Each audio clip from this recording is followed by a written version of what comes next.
They told me the answers already existed, and I only had to confirm them. My injuries spoke louder than my training, and the system took that as truth. What I said was written into orders, stripped of how it was taken. By the time the questions stopped, the decision no longer belonged to me. By late 1944, the air war over Japan had entered a new phase. American strategic bombing campaigns, conducted primarily by the United States Army Air Forces, were expanding in both scale and proximity. Long-range B-29 operations from the Marianas were underway, while carrier-based aircraft from the U.S. Navy increasingly struck targets along the Japanese home islands and occupied territory. Japanese air defenses were under strain, fuel shortages were widespread, and experienced pilots were becoming scarce. Against this backdrop, the treatment of captured Allied airmen hardened as pressure on the Japanese military intensified. In November 1944, Kyushu, the southernmost of Japan's main islands, was a critical operational area. It hosted airfields, industrial facilities, and transportation hubs supporting Japan's remaining defensive capacity. It was also a region where downed Allied aircrew were increasingly likely to be captured rather than killed outright. Japanese policy toward prisoners of war was shaped by a mix of international agreements Japan had signed but not fully ratified, internal military codes emphasizing honor and obedience, and growing fear of invasion. As the war turned decisively against Japan, those factors combined in unpredictable ways. One such prisoner was Second Lieutenant Marcus McDilda, a 22-year-old B-29 bombardier from Oklahoma. McDilda had been flying combat missions with the 20th Air Force, part of a crew tasked with bombing industrial targets in southern Japan. On the night of 18 November 1944, his aircraft was damaged during a mission over Kyushu. Unable to maintain altitude, the bomber fell behind the formation. As anti-aircraft fire intensified and the aircraft's condition worsened, the crew was forced to bail out. McDilda parachuted into rural Kyushu. He landed alone, injured on impact, with burns and fractures that limited his movement. Within hours, he was discovered by local villagers and turned over to Japanese authorities. His capture was swift, procedural, and unceremonious. There was no immediate violence beyond restraint and transport. He was taken first to a local police station, then transferred to Kempei-tai custody, the military police responsible for internal security and prisoner interrogation. At this stage of the war, the Kempei-tai operated under extreme pressure. Allied bombing had damaged infrastructure and disrupted command chains. Intelligence officers were expected to extract information quickly, often without adequate resources or clear guidance. The capture of a B-29 Airman was considered valuable. The B-29 was a new threat, and Japanese commanders were eager to details about its range, payload, and bases of operation. McDilda's early confinement followed a pattern common to captured airmen. He was isolated, questioned repeatedly, and denied medical treatment beyond the minimum required to keep him alive. Interrogations focused on technical details, aircraft altitude, bomb load, navigation methods, and base locations. McDilda, like most American aircrew, had been trained to provide only name, rank, and serial number. He adhered to this policy initially, despite pain and exhaustion. The operational problem for his captors soon became apparent. The information they sought, precise details about American bombing strategy, was either unknown to McDilda or deliberately withheld. Bombardiers were responsible for targeting during a mission, not for strategic planning. They did not know invasion timetables or long-term operational goals. The gap between what Japanese interrogators expected and what McDilda could provide widened with each session. As days passed, the tone of his detention shifted. Interrogations grew longer. Guards became less restrained. The Kempei-Tai officers involved were under implicit pressure to produce results. Failure to extract useful intelligence could be interpreted as incompetence or disloyalty, serious accusations within the Japanese military system. In this environment, restraint was not rewarded. McDilda's physical condition deteriorated. Injuries sustained during his bailout were aggravated by confinement and repeated questioning. Food was scarce and of poor quality. Sleep was irregular. He remained largely unaware of the broader situation outside his cell, but he could hear air raid sirens in the distance and feel the vibration of bombs falling miles away. The war was no longer an abstract backdrop. It was present in sound, shock, and routine disruption. Despite these conditions, his daily life settled into a grim routine: interrogation, confinement, brief periods of silence, then interrogation again. He observed his captors closely, noting changes in their behavior. Some appeared methodical and detached. Others were visibly anxious, quick to anger, and impatient with his limited answers. The lack of progress was evident to all involved. Within the Japanese military, doctrine emphasized that prisoners had forfeited honor by allowing themselves to be captured. This belief did not always translate to immediate execution, but it shaped attitudes toward detainees. As the war situation worsened, ideological rigidity often increased. Practical considerations, such as prisoner exchanges or adherence to international norms, became secondary to internal discipline and perceived necessity. By early December 1944, McDilda was transferred again, this time to a more secure facility. The stated reason was continued interrogation, but the move reflected broader uncertainty about how to handle captured B-29 airmen. Japanese authorities lacked a consistent policy. Some prisoners were sent to labor camps, others were held for extended questioning. A smaller number were selected for harsher measures, often as examples or in response to specific incidents. For McDilda, the signs of escalation were subtle at first. He was questioned about subjects beyond his role. Interrogators pressed him on American invasion plans and political intentions. When he could not answer, frustration mounted. The gap between expectation and reality became a source of tension rather than clarification. This early phase of his captivity revealed the limitations of both sides. McDilda's training protected him from giving away sensitive information, but it also left him vulnerable to suspicion. His captor's doctrine promised decisive action, but offered little guidance when that action failed to produce results. The system demanded certainty where none existed. By the end of his first weeks in Japanese custody, McDilda remained alive, but his position was increasingly precarious. The operational environment around him was deteriorating, and patience within the system holding him was wearing thin. What had begun as a routine capture and interrogation was moving into a more dangerous and unpredictable phase.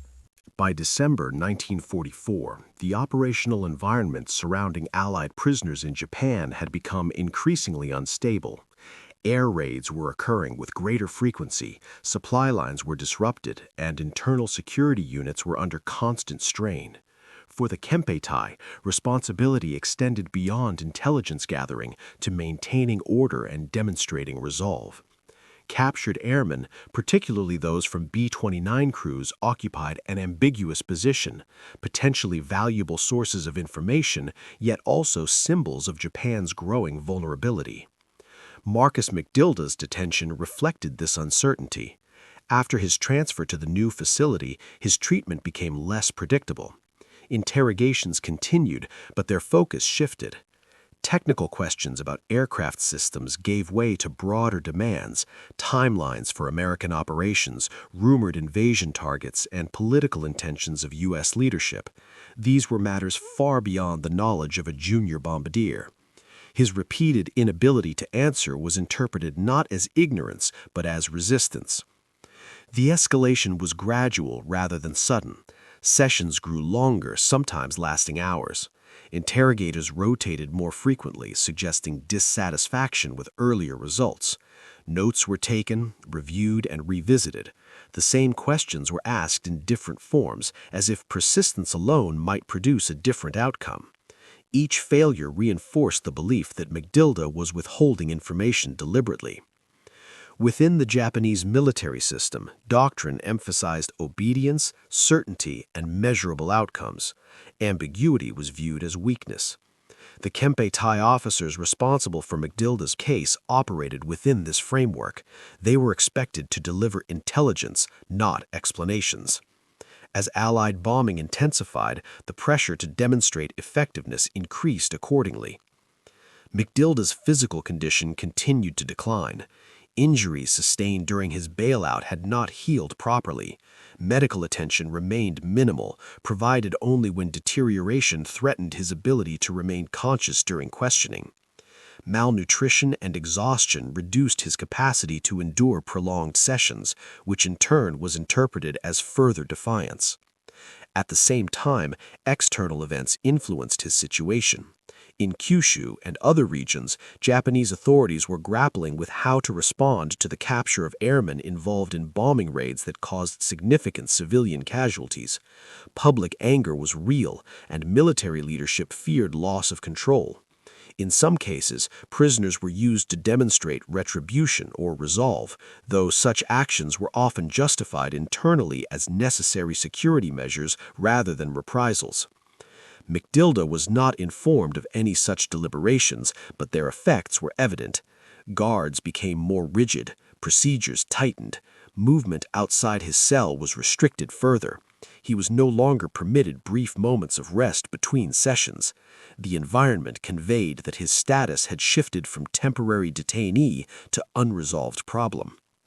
Repeated failures to extract useful intelligence created a contradiction within the system. Doctrine held that decisive action produced results, yet decisive action, as applied so far, had not yielded information. This gap produced tension between official expectations and operational reality. For lower-ranking officers, such tension could be dangerous. Failure risked scrutiny from superiors, who themselves faced mounting pressure from worsening military conditions. As December progressed, McDilda's interrogators began to explore alternative approaches. Threats were introduced, first implicitly, then explicitly. Consequences were described in general terms. These measures were intended to compel cooperation, but they also reflected uncertainty. The system lacked a clear endpoint for a prisoner who neither produced intelligence nor fit neatly into existing categories. McDilda remained largely silent beyond his required identification. His training emphasized endurance rather than negotiation. He had no framework for responding to demands that exceeded his knowledge. This rigidity, while protective in theory, left him with few options as circumstances deteriorated. The broader strategic situation offered no relief. American forces continued to advance across the Pacific. Japanese planners increasingly anticipated invasion of the home islands. Fear of internal collapse coexisted with outward displays of resolve. In such an environment, individual cases could take on disproportionate significance, becoming tests of authority rather than matters of procedure. By late December, McDilda's captors had reached an impasse. Interrogation alone had failed. Continued detention without progress risked internal criticism. Release or transfer offered no clear advantage. The doctrine governing prisoners emphasized that unresolved threats should not be allowed to persist. How that principle would be applied remained unclear, but the direction was unmistakable. The escalation was not marked by a single decision, but accumulation. Repeated failures, growing frustration, and increasing alignment between McDilda's personal fate and broader institutional anxieties. The gap between what doctrine promised and what reality delivered had become impossible to ignore. As the year drew to a close, the atmosphere surrounding his confinement hardened further. The routine that had defined his early captivity was giving way to something more final in tone. The system that held him was preparing to resolve the problem he represented one way or another. At the turn of the year, The internal logic governing Marcus McDilda's captivity shifted. By January 1945, the Japanese military situation had worsened noticeably. American bombing raids were no longer sporadic disruptions, but a sustained pressure campaign. Kyushu, with its airfields and factories, was repeatedly struck. Civil defense systems were strained, and morale among both civilians and military personnel was uneven. In this environment, unresolved matters, especially those involving captured enemy personnel, were increasingly viewed as liabilities. For the Kempeitai officers handling McDilda, the case had reached a critical stage. Weeks of interrogation had produced nothing of strategic value. Reports reflected repeated non-cooperation, though they rarely acknowledged the possibility that the prisoner genuinely lacked the information demanded. Within the hierarchical structure of the Japanese military police, such reports did not travel upward as neutral assessments. They were interpreted as indicators that stronger measures might be required. The turning point did not arrive as a formal declaration, but through a subtle change in approach. Interrogators began presenting McDilda with assertions rather than questions. They described American invasion plans as established facts and demanded confirmation. Maps were shown. Hypothetical scenarios were outlined in precise detail. The implication was clear. Refusal to validate these claims would carry consequences. This method reflected an unofficial adjustment. Rather than extracting new intelligence, the interrogators sought validation for conclusions already formed elsewhere. It was a reversal of process. Information was no longer to be discovered, but confirmed. In such a framework, silence or denial became evidence of obstruction rather than ignorance. McDilda, physically weakened and increasingly disoriented, was ill-equipped to navigate this shift. His training had prepared him for resisting direct questioning, not for countering constructed narratives presented as established truth. When pressed to confirm details of a supposed American invasion of Kyushu, he denied knowledge. This response, consistent with reality, was taken as deliberate evasion. The risk became personal at this stage. The focus of interrogation narrowed from abstract military questions to McDilda himself. His motives, loyalty, and perceived duplicity were scrutinized. He was accused of withholding information that, according to his captor's assumptions, any American airman must possess. The logic was circular. Because the information was deemed critical, it was assumed to exist. Because it existed, he must know it. Because he denied knowing it, he must be lying. Within Japanese military culture, such reasoning was not unusual under stress. Doctrine emphasized that resolve could overcome material disadvantage. Failure was often attributed to insufficient commitment rather than flawed assumptions. Applied to a prisoner, this mindset left little room for nuance. At some point during this phase, McDilda was confronted with explicit threats of execution. These were not framed as punishments, but as inevitable outcomes of continued non-cooperation. The distinction mattered within the system. Execution could be justified as a security measure rather than retribution, particularly if the prisoner was deemed to possess critical information and refused to divulge it. Faced with this escalation, McDilda made a decision that marked a departure from his prior approach. Exhausted, injured, and under immediate threat, he provided answers. The information he gave aligned with the narratives presented to him rather than with operational reality. He confirmed invasion plans he did not know to exist. He validated timelines he had never been briefed on. These statements were not strategic disclosures, but attempts to satisfy demands and avert immediate harm. For the interrogators, this represented success. Reports now contained concrete intelligence. The fact that this intelligence originated under duress and conformed closely to pre-existing assumptions was not emphasized. In a system under pressure, confirmation was sufficient. The operational problem appeared, on paper, to be resolved. This moment constituted the true turning point. The risk McDilda faced had not diminished, it had changed form. By providing information, however unreliable, he had implicated himself in a narrative with consequences beyond his control. The system now possessed what it believed to be critical intelligence, and such intelligence demanded response. The decision to speak did not restore humane treatment or stability. Instead, it set in motion processes at higher levels of command. The case was no longer about interrogation efficiency, but about the implications of the information obtained. If an invasion was imminent, decisive action was required. Delay could be interpreted as negligence. McDilda's personal agency had narrowed further. What he had said and how it was interpreted now mattered more than what he could endure. The unofficial adjustment made under duress had shifted the problem upward, transforming it from an unresolved interrogation into a matter of perceived national security. By the end of this phase, McDilda was no longer merely a silent prisoner. He had become, in the eyes of his captors, a source of confirmation for their worst fears. The consequences of that perception were no longer confined to the interrogation room. Once the information attributed to Marcus McDilda moved beyond the interrogation room, its significance changed. What had begun as coerced confirmation under pressure was now treated as intelligence requiring action. Reports summarizing his statements were forwarded through military channels, stripped of the context in which they had been obtained. By the time they reached senior officers, they appeared as verified disclosures from a captured American airman.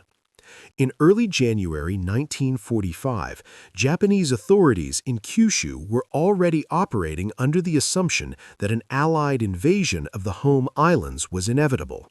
The question was not if, but where and when. McDilda's statements seemed to provide clarity. Kyushu as the initial landing site, an invasion timeline in the near future, and American preparations already underway. These conclusions aligned closely with Japanese strategic fears and contingency planning. Within this environment, hesitation carried its own risks. Commanders were expected to act decisively to neutralize perceived threats. A prisoner believed to possess and have confirmed such critical information was no longer merely an intelligence asset. He was now seen as a liability whose continued existence posed potential danger. The logic was not personal, but institutional. At this stage, authority shifted away from the Kempeitai officers who had conducted the interrogations.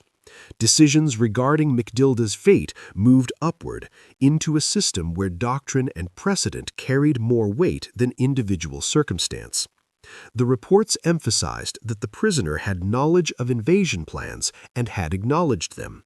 They did not emphasize that the acknowledgments followed prolonged coercion, nor that the prisoner's role would have made such knowledge unlikely. Pushback within the system was minimal. In wartime Japan, especially in the final months, institutional momentum favored action over review. Questioning the validity of intelligence could be interpreted as undermining preparedness. Moreover, the doctrine governing treatment of enemy airmen, particularly those involved in bombing civilian areas, was increasingly severe. McDilda was informed that his situation had changed, though details were sparse. Guards treated him with a new formality, less volatile but more distant. He was no longer questioned extensively. The absence of interrogation did not indicate relief, it indicated that decisions were being made elsewhere. The stakes reached their peak not through dramatic confrontation, but through procedural finality. Orders were drafted, reviewed, and approved. The language used was administrative, framed around security necessity rather than punishment. Responsibility was distributed across ranks, diffusing individual accountability. No single officer bore sole blame. The system functioned as designed. For McDilda, this period was marked by waiting under extreme uncertainty. He had no access to outside information, no means of appeal, and no understanding of how his statements were being interpreted. The physical toll of captivity remained severe, but the psychological weight of finality was heavier. The routine of interrogation had at least implied an ongoing process. Its end suggested resolution. The contradiction at the heart of the situation was now fully exposed. Doctrine demanded decisive elimination of threats, yet the threat itself was built on assumptions reinforced by coerced testimony. Reality and institutional belief had diverged, but the machinery of authority moved forward regardless. As preparations were made, there was no indication of reconsideration. The system did not pause to reassess whether the intelligence aligned with observable American operations. It did not revisit the conditions under which it had been obtained. To do so would have required admitting uncertainty at a moment when certainty was demanded. By mid-January 1945, the outcome of McDilda's case was effectively sealed, though not yet carried out. The processes set in motion were irreversible within the structure that governed them. What remained was execution of the decision, not debate over its merits.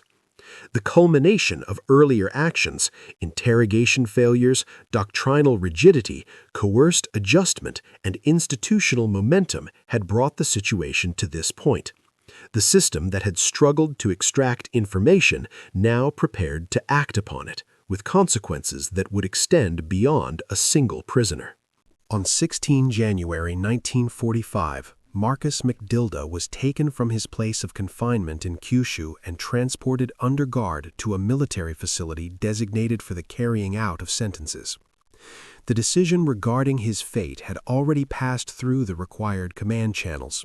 It was recorded not as an act of reprisal, but as a security measure justified by the intelligence attributed to him and by prevailing interpretations of military necessity. The procedure selected reflected both doctrine and symbolism. Rather than a summary killing carried out by a small detail, Japanese authorities ordered a formal execution involving a group of officers.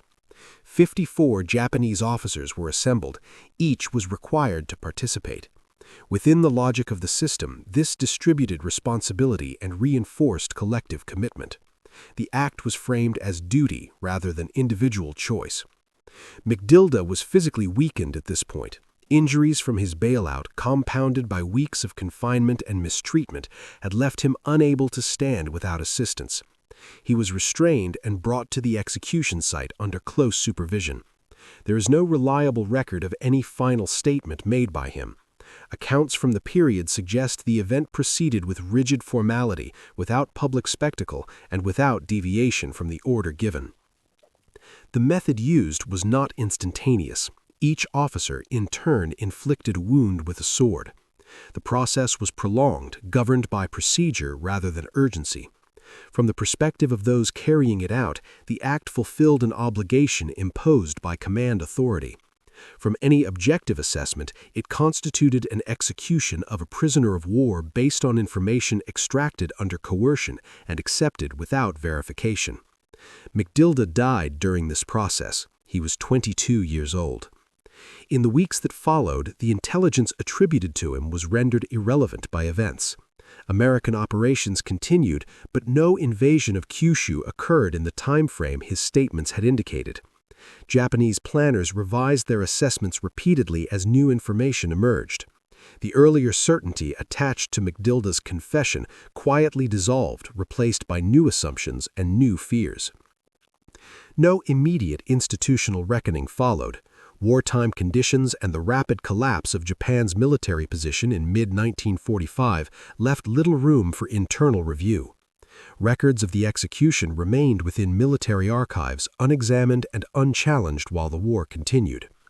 After Japan's surrender in August 1945, Allied occupation authorities began investigating cases involving the treatment and execution of prisoners of war. McDilda's case emerged during these inquiries. Surviving documentation, witness testimony, and interrogation records revealed the conditions under which his statements had been obtained and the rationale used to justify his execution. Several Japanese officers involved in the decision-making process were later charged with war crimes. In post-war trials, the defense frequently relied on arguments of obedience to orders and perceived military necessity. Courts did not accept these justifications. Responsibility, though diffused during the act itself, was reassigned through legal process. McDilda's remains were eventually recovered and identified. He was reinterred with military honors. For his family, the formal acknowledgement of wrongdoing came years after his death, filtered through legal language and historical record rather than personal restitution. Within the broader history of the Pacific War, Marcus McDilda's case did not alter strategy or doctrine. It did not redirect campaigns or influence major decisions. Its significance lies elsewhere. It illustrates how institutional pressure, rigid doctrine, and unchallenged assumptions can converge on an individual, producing irreversible outcomes without requiring malice at every step. Today, McDilda is remembered not as a source of intelligence or a participant in strategic planning, but as a junior airman whose limited role was misunderstood and whose coerced words were taken at face value by a system unwilling to tolerate uncertainty. His story remains one among many, largely absent from public memory, yet documented in sufficient detail to be known and understood. For a channel dedicated to World War II's forgotten stories and unsung individuals, his case stands as a record of how war's machinery can move forward with procedural calm while inflicting irreversible harm. It is preserved not for shock, but for accuracy, accountability, and remembrance.